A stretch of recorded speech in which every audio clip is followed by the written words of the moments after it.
গত রাত থেকেই ঝিরিঝিরি বৃষ্টি পড়ছে। সকালটাও তার ব্যতিক্রম নয়। ঝিরিঝিরি বৃষ্টির দিনে প্রকৃতির মায়াবী রূপ কতই না অপূর্ব লাগে।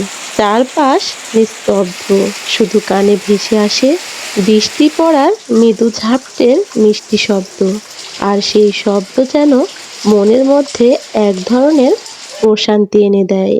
আকাশটাও একদম ধূসর, বাহিরে ঝিরিঝিরি বৃষ্টি ভেজা বাতাসের ঘ্রাণ আর কোলাহলমুক্ত পরিবেশ যেন সবকিছুই প্রশান্তি এনে দেয়। আসসালামু আলাইকুম প্রিয় ভাই বোনেরা, সকলে কেমন আছেন? আমি আপনাদের নাটোরের বোন আরেকটি নতুন ভিডিও নিয়ে চলে আসলাম। এখন দুপুরবেলা আমার দুপুরের রান্নাবান্না হয়ে গেছে, তবে দুপুরের রান্নাবান্না আপনাদের সঙ্গে শেয়ার করি নাই। মাছ কিনা থেকেই শুরু করলাম আজকের ভিডিওটি।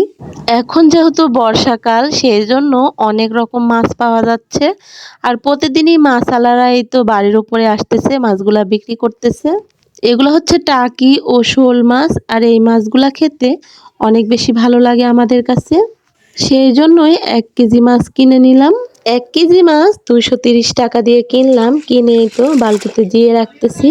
বালতিতে রাখলে তাজা থাকলে কিন্তু সেই মাছটা রান্না করা যাবে পরের দিন। কিন্তু এই তো দেখুন কি অবস্থা, পরের দিন সকালে দেখি অনেকগুলাই মাছ মরে গেছে। টাকি মাছগুলা কিন্তু কোনো সময় মরে না, এভাবে তাজা রাখা যায়। কিন্তু শোল মাছগুলা যে মরে যাবে সেটা কিন্তু আমি কখনোই বুঝতে পারি নাই। আর এই তো মরে গেছে। তবে মরা মাছগুলাও অন্যরকম ভাবে ঝুরি করে রান্না করব, সেই রান্নাটাও আপনাদের সঙ্গে শেয়ার করব।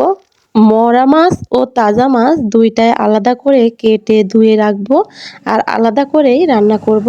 মরা মাছটা আমরা সবসময় ঝুরি করে খাই, আর ঝুরি করে খেতে হলে এই তো এই পাতাটা লাগবে। এই পাতাটাকে আমাদের এলাকায় বলে গুনরের পাতা, অনেকে আবার গন্ধ পাতা বলে। আর এই পাতাগুলা ডাল দিয়ে বড়া বানালেও খুব ভালো লাগে খেতে। আর মরা মাছটা আমরা এই পাতা দিয়েই সবসময় ঝুরি করে খাই। তবে এই পাতাগুলাকে অন্যান্য জেলায় বা অন্যান্য অঞ্চলের কি নাম বলে সেটা কিন্তু অবশ্যই কমেন্টের মাধ্যমে জানাবেন। এই পাতাটা আমাদের বাড়িতে ছিল না, আমাদের বাড়ি থেকে কয়েকটা বাড়ি পরে এক বাড়ি থেকে এই তো পাতাগুলো উঠিয়ে আনতেছি। আর এখন যেহেতু বর্ষাকাল, মাঝে মাঝে বৃষ্টি হচ্ছে, আবার মাঝে মাঝে থেমে যাচ্ছে। আর আমি তো এই তো বৃষ্টির মধ্যেই সব কিছু গুছিয়ে নিয়ে আমার রান্নাঘরে বসে পড়েছি রান্না করতে। এখন বেলা 11:30 বাজে, দুপুরে রান্না করতে বসে পড়েছি। আর বৃষ্টির দিনে বাহিরে বসে বসে রান্না করতে আসলেই খুব ভালো লাগে। আজকে এই তো মরা মাছগুলা ঝুরি করব, আর যে তাজা মাছগুলা সেগুলাই তো কুমড়ো বড়ি দিয়ে রান্না করব। রান্নার জন্য সব কিছু গুছিয়ে নিচ্ছি, আর এখন শুধু চুলার জালটা ধরিয়ে দিচ্ছি। চুলার উপরে ভাতটা হতে থাকবে, আর এদিকে আমি ওই পাতাগুলা ঝুরি ঝুরি করে বটিতে কেটে নেব, আর পাতায় শুধু মশলাটা করে নেব। আমাদের এলাকায় যতই বৃষ্টি হোক সেভাবে কিন্তু চারিদিকে ডুবে না, একটু সময় পানি বেঁধে থাকলে আবারও নেমে যায়।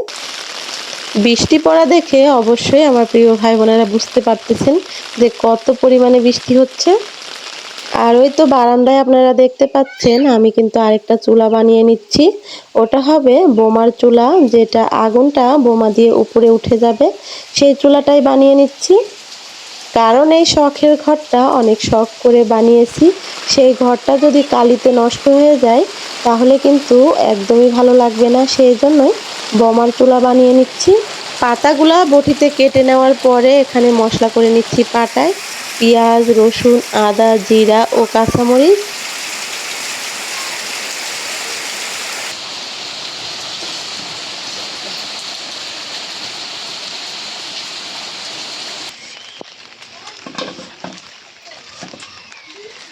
অফ ক্যামেরায় ভাতটা হয়ে গেছে, নামিয়ে রাখলাম। আর ভাত হতে কিন্তু অনেকটাই দেরি লাগে। তারপরে এখন মাছটা রান্না করব, সেই জন্য চুলাতে আরেকটা কড়াই বসিয়ে দিলাম। টাকি মাছ দিয়ে কুমড়ো বড়িগুলা রান্না করব, সেই জন্য প্রথমে তেলের মধ্যে কুমড়ো বড়িগুলাকে ভেজে নিলাম। এবার ওই তেলের মধ্যে পেঁয়াজ কুচি বেশি করে দিয়ে দিলাম, আর পেঁয়াজটা একটু ভেজে নেব। আর পেঁয়াজটা ভাজা হয়ে গেলে এতে এই মশলাগুলোকে দিয়ে দেব। বাটা মশলার মধ্যে আমি আবারও একটু হলুদ গুঁড়া, পরিমাণ মতো লবণ ও মরিচ গুঁড়া দিয়ে দিলাম। আর পেঁয়াজটা ভাজা হয়ে গেলে মশলাগুলোকে দিয়ে মশলাগুলা একটু ভালো করে ভেজে নিচ্ছি। তারপরে আবার অল্প করে পানি দিয়ে ভালো করে আবারও কষিয়ে নেব। অল্প করে পানি দিয়ে ভালো করে মশলাটাকে কষিয়ে নিয়ে এবার টাকি মাছগুলাকেও কষিয়ে নিতে হবে। খালি মাছ রান্না করতে বেশি পানি লাগে না, তবে আমি একটু বেশি পানি দিচ্ছি, যেহেতু কুমড়ো বড়ি দিয়ে রান্না করব আর বড়িগুলাতে কিন্তু পানিটা টেনে নেয়। এবার তরকারিটা বলক উঠে গেলেই দিয়ে দিব কুমড়ো বড়িগুলা, আর কুমড়ো বড়ি দিয়ে ঢেকে দিয়ে কিছুক্ষণ জাল করলেই তরকারিটা হয়ে যাবে। এটাও অফ ক্যামেরায় নামিয়ে নিছি, তরকারিটা হয়ে গেছিলো। তারপরে এই তো এবার মাছের ঝুড়িটা রান্না করব, সেই জন্য বেশি করে পেঁয়াজ, মরিচ ও কেটে রাখা রসুন দিয়ে দিলাম। মাছের ঝুড়িটা রান্না করার জন্য আদা রসুন বাটা বা জিরা বাটা কোনো কিছুই লাগে না, এরকম বেশি করে পেঁয়াজ, রসুন ও কাঁচামরিচ কেটে দিলেই হয়। পেঁয়াজ, মরিচ ও রসুনটা ভেজে নিয়ে তারপরে দিয়ে দিলাম গোটা জিরা। গোটা জিরাটাও একটু ভেজে নিয়ে দিয়ে দিলাম পরিমাণ মতো লবণ ও হলুদ গুঁড়া। এবার দিয়ে দিচ্ছি এই তো মরা মাছগুলা।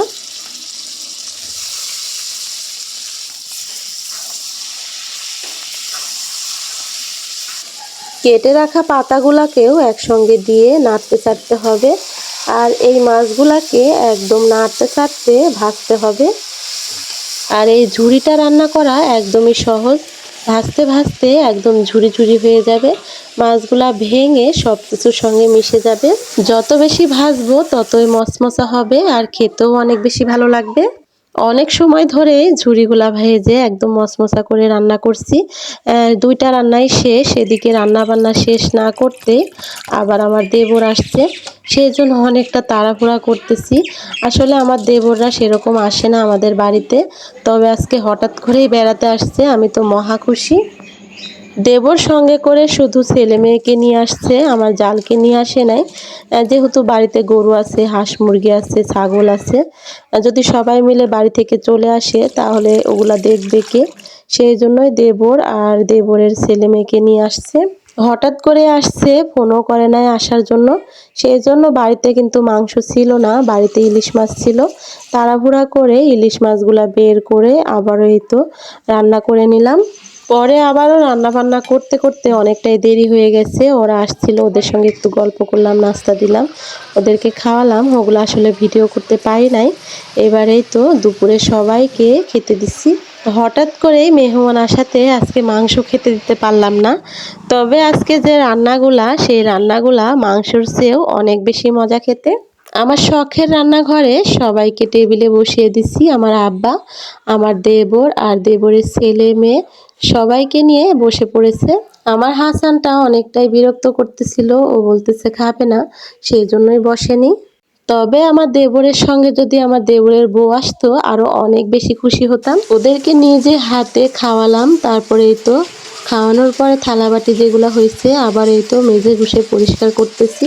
এদিকে তো বৃষ্টি থামছেই না, বৃষ্টির মধ্যে ভিজে ভিজেই এগুলা করতেছি। বৃষ্টিতে ভিজে কাজ করতে করতে প্রিয় ভাই বোনদের কাছ থেকে বিদায় নিলাম। সবাই ভালো থাকবেন, সুস্থ থাকবেন, আল্লাহ হাফেজ।